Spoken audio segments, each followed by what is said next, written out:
right, I'll start with this one. I said, first question is, why did you enter your field? It was actually by accident.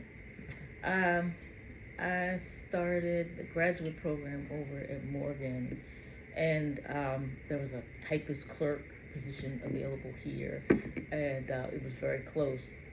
So I said, and I wasn't driving at the time, Mm. so I kind of fell into it, and kind of stayed because I've been here a very long time.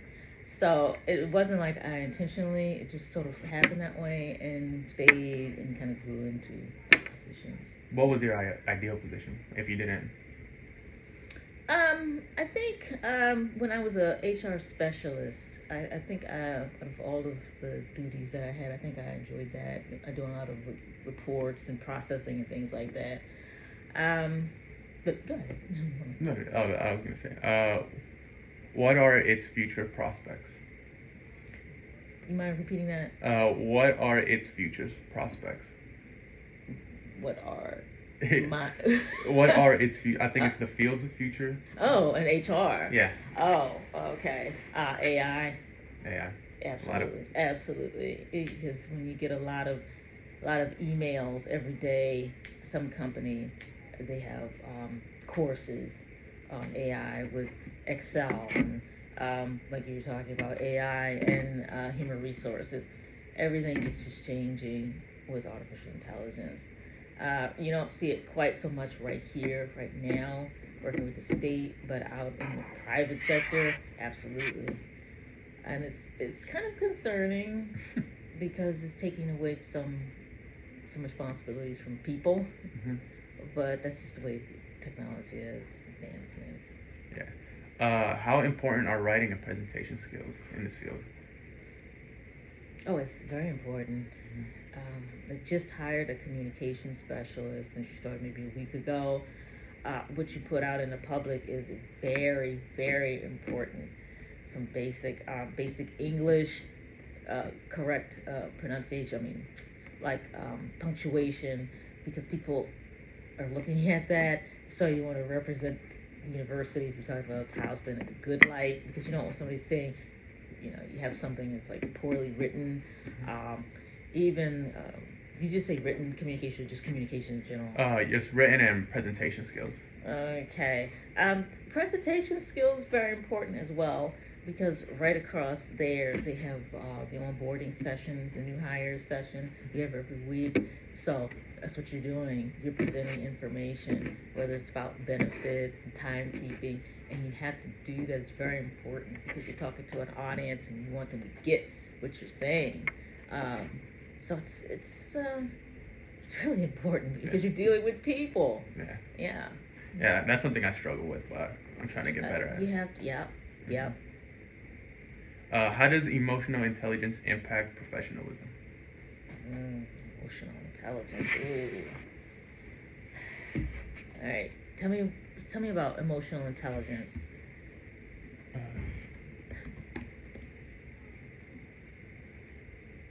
okay, the capacity of being aware and control and expressing one's emotions is more or less, and how to handle interpersonal relationships. Uh, very, very important. Um, in HR, most of the jobs you're working with people. Very few are totally, independent. So you have to be able to work with people and not just coworkers, but if you're dealing with the public, even the receptionist desk, you have students, you have the public coming in. Um, yeah, that's so important. Um, because if you have challenges interacting with people, um, you may have a hard time.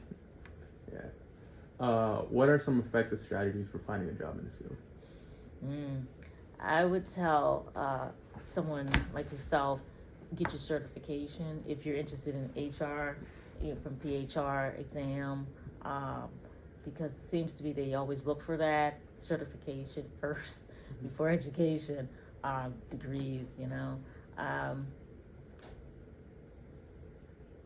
I think you get your foot in the door because a lot of folks, college kids, you might not have a lot of experience at first. Just get your foot in the door, make connections, get mentors, um, and I always say now, you know, get what you can get, but don't stay, because you can become complacent. Okay. You don't want that. So that's what I'm saying, which is a good thing, because generationally, back in the day, you know, the people used to say don't job hop. Not now. Yeah, I've heard that recently. You always job hop. Yeah, get in, get what you can, keep moving. You know, have some goals.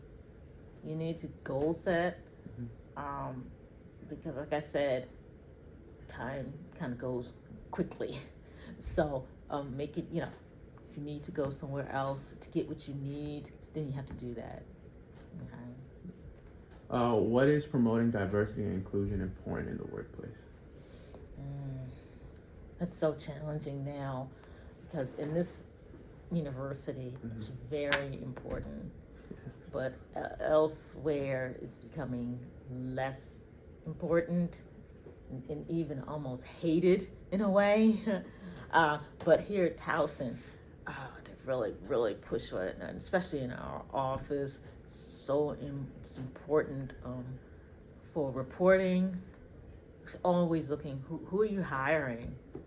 Are they staying? You know, what kind of experience are they having here? I think it's so important to have a diverse pool of candidates, and then even in I'm sure faculty-wise, because students want a diverse experience, I think. So that's all I can say. It's very important, and they do take it extremely important, because like I said, a lot of reporting. What's going on? Who are you hiring? And like I said, what kind of experience are these employees having here? What are crucial skills to have during an interview to increase your chances of success? Always, and this is so old school, but I mean, always have questions. Always review the institution, the job, corporation before you go. Like I said, that's why you have to have questions, because they want to see if you're interested. You know, prep.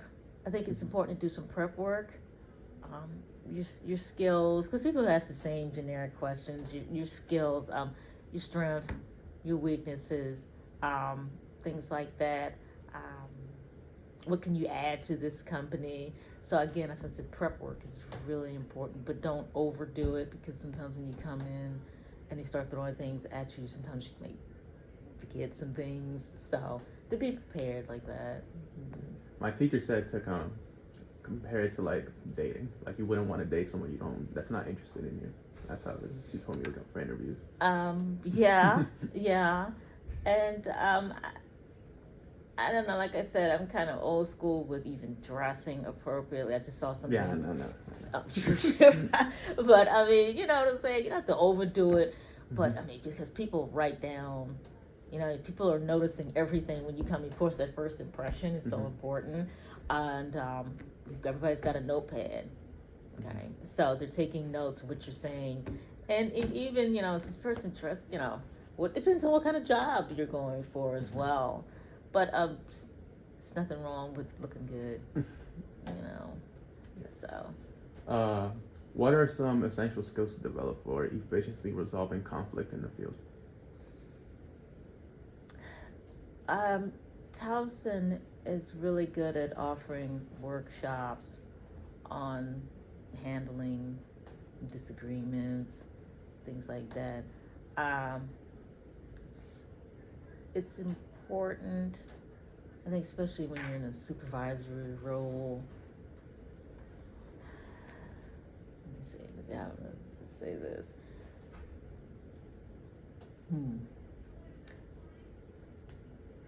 Could you say the question again for me? What are essential skills to develop for effectively resolving conflict in your field?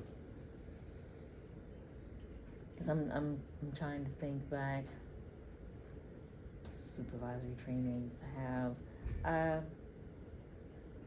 I think you have to be mindful of your supervisors. You have a group of people. Everyone is different, Mm-hmm. and you need to respect those differences, because the way I approach you may be different to somebody else. So you need to know how to do that. Mhm.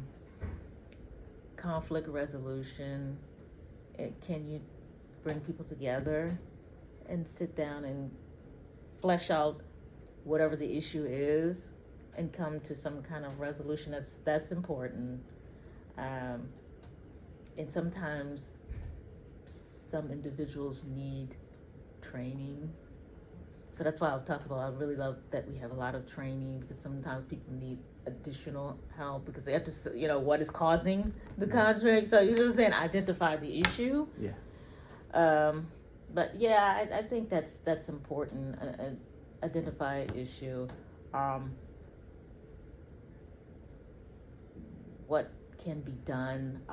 Because sometimes maybe you as a supervisor need to go to someone else. Mhm. Sometimes, and that's why I talk about mentors. I think that's really important as well. But yeah, you gotta be able to come together. So we have those HR partners. They do a lot of intervention, because sometimes you have supervisors and employees and they're having issues, so they have to sit down with them. Mediation. Mhm. Can we find a common goal? Well, that was it on my part. Okay. Yeah, it was a quick. I didn't want to take too much of your time. No, that's okay. I was surprised to see your email, but I was like,